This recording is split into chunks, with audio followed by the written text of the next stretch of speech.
Hello and welcome to Caesar's Palace, welcome to Las Vegas, and welcome to the channel. I'm Sean from Miles to Memories, and I'm so glad to have you here for my tour of Nobu Hotel inside Caesar's Palace in Las Vegas. So much to discuss and show you, and ultimately I want to explain why I don't feel that Nobu Hotel is worth the premium over regular rooms at Caesar's Palace, nor do I feel like it really compares well to some of the luxury hotel offerings from its competitors in Las Vegas. But that doesn't mean I didn't enjoy my stay or the Nobu room. This is the small Nobu area of the casino. There's a desk right there where you check in. There is no private lobby per se, but you do have this little elevator area with that private check-in desk. And once you get up here, you can see the beautiful Japanese decor. Very contemporary in some spots, traditional in others. Lovely use of colors, and the palette that they use is one that I really enjoy. But let's head inside the room, take a look at this standard double queen room at Nobu. Welcome to Nobu.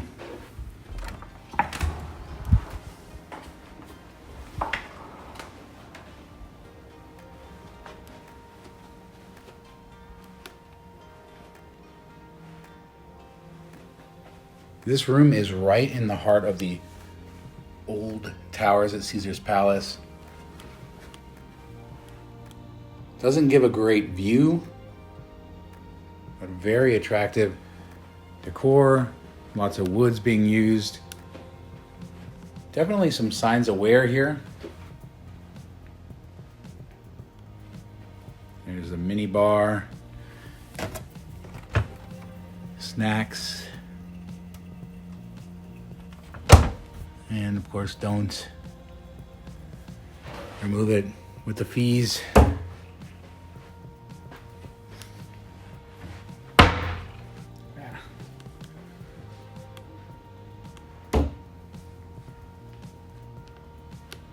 Nice little day bed. Really love these lamps too. Very nice. Plug on each one as well.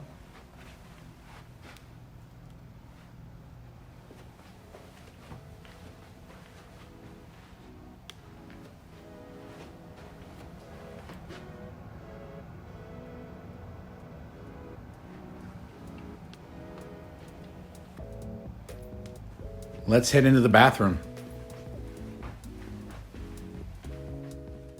Nobu's bathrooms are beautiful, especially considering the small size of these hotel rooms.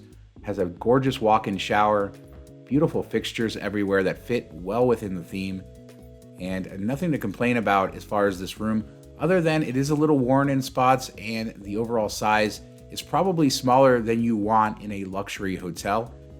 At just over 300 square feet for these small rooms. But overall, beautiful. Great shower, great water pressure.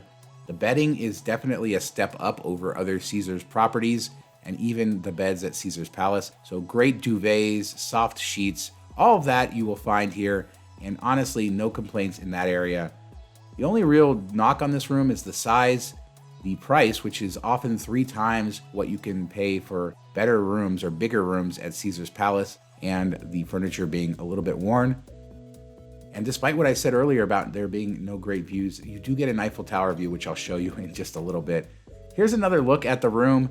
You can see how nice the duvet and the bedding is on those beds, and how attractive the room is, but also how tight the furniture is. The bathroom is the same way. Not too big, but very nice and beautiful.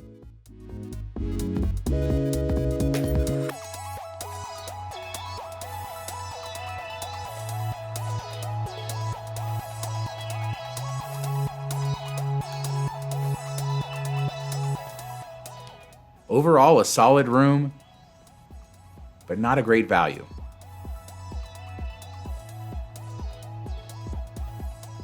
If you stay at Nobu, you also have access to this private gym and business center. There's also a concierge that's supposed to be there at most times, although during my stay I did not see a concierge working, so I don't know if it has to do with COVID or not.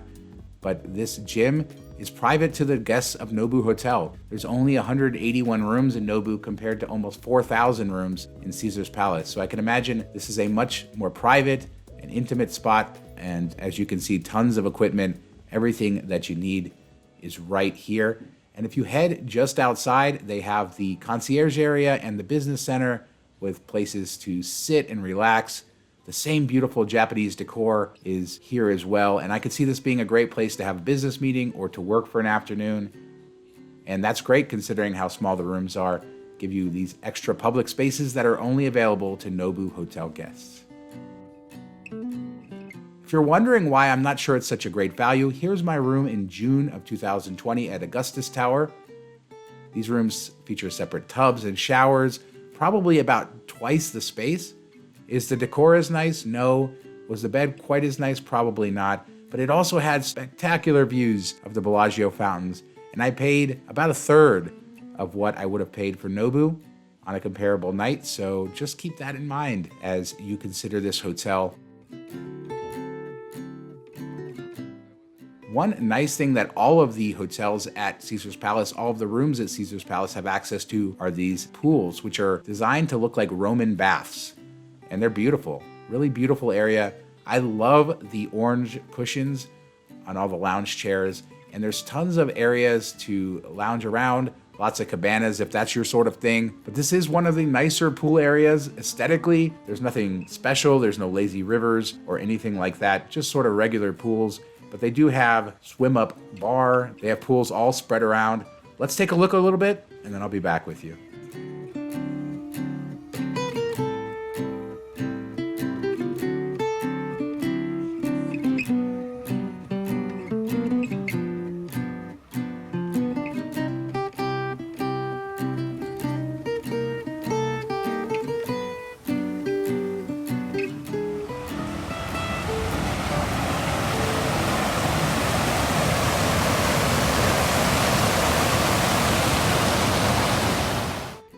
It's Thursday night in Caesar's Palace, so let's take a look at the casino. We're exiting the Nobu elevators.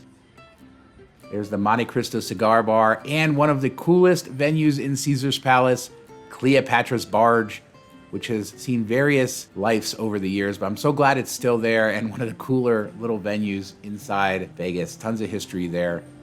Caesar's Palace is also home to one of the most popular buffets in Las Vegas. Bacchanal is currently closed. It's been closed since last March and no hope of it reopening anytime soon. But this buffet is not only good, it's beautiful inside, spectacular to look at, and there's usually hundreds and hundreds of people in line at any given point in time. One of my favorite uses of my Caesars Rewards Diamond status through Founders Card is skipping this line for Bacchanal. At this point, if you're a little confused as to the layout of Caesar's Palace, I don't blame you. It's really difficult to find your way around here as they've added different towers and expansions over the years. It truly is the most maze-like of any casino in Vegas.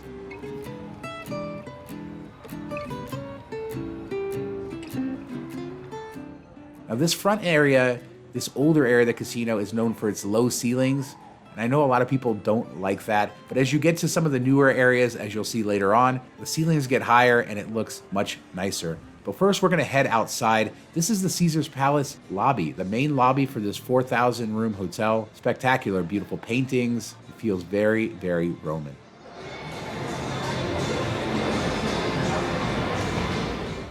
Just outside is Absinthe, housed in this tent. This show actually opened during COVID with a 250 person restriction, although it got lowered down to 50 people in the audience and they decided to close because they couldn't make it work. Hopefully they'll be able to reopen that venue very soon. This area outside Caesar's Palace main entrance is always full of activity. This is the main area to get towards Bellagio and also houses Hell's Kitchen, which I know so many people love to enjoy. But did you know that there is a Brahma shrine just outside Caesar's Palace, steps away from the Vegas Strip and Hell's Kitchen? One of the cooler things to see in Vegas, one of the cooler landmarks of the Las Vegas Strip.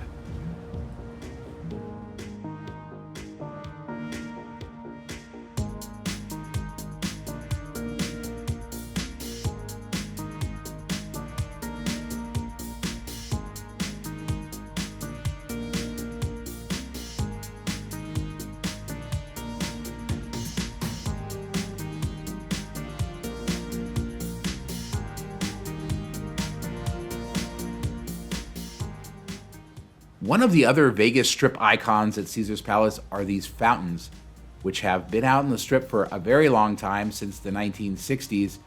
And in 1967, Evel Knievel famously tried to jump these fountains, and he failed. He fell and hurt himself pretty badly, but thankfully in 1989, his son Robbie Knievel jumped the fountains, no problem at all.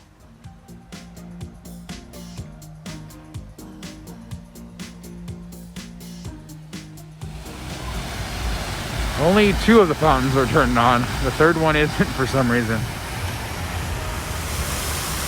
Fountain number 3's taking a break.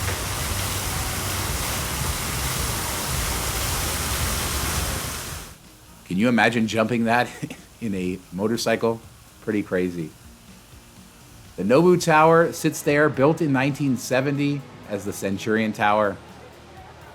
Now let's get back inside. Caesar's Palace opened on August 5th, 1966, and this is the original older part of the casino, or this area is. Nowadays it features 3,960 rooms altogether, and despite people thinking it is owned by Caesars Entertainment, it actually was spun off a few years ago to Vici Properties, which is a real estate investment trust owned by Caesars Entertainment, or which was spun off from Caesars Entertainment. So the ownership's a little murky here, but it is a Caesars Entertainment property, and one of the nicest ones, probably considered to be the nicest Caesars property in Las Vegas, with tons of restaurants, a really good sports book, a giant casino, the Forum Shops Mall, and many more things. Showrooms, the Colosseum, all of that we'll see coming up. But Caesars Palace really is a true integrated resort, top to bottom. Let's walk around a little bit. This is Mesa Grill, which closed shortly after this was filmed. It's being redeveloped. The sports book is here. The casino's a little empty on this Thursday night, but let's take a look around, see what's going on, and then I'll be back with you as we check out the Colosseum and Vanderpump's Cocktail Garden.